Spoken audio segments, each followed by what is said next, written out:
ماکسویل د افغانستان پر وړاندې لوبه کې د فشار د کمیدو لامل په ډاګه کړ.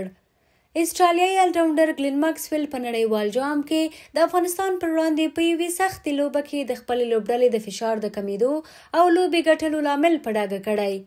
نوموړي له BBC نړیوال ټلویزیون سره په مرکه کې ویلي، کله چې د افغانستان پر وړاندې لوبه کول او په میدان کې وو، له پټکمن سره یې خندل او ان د لوبډلې هغه لوبغاړي چې دوی ته مخامخ ناست ول هم خندلي او همدې د فشار مخه ونیوله.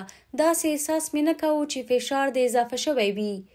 ماکسویل زیاتوي، داسې نه و چې کولی مو شول معجزه‌ایي بریا ترلاسه کړو، خو ویل مو که دا لوبه وګټو ډېره به خندونکې وي. نوموړی وایي د پاڼۍ په اوږدو کې ورسره بختیاري وکړه او دا په ټول نړیوال جام کې زموږ د لوبډلې بریالی هدف پوره کول وو.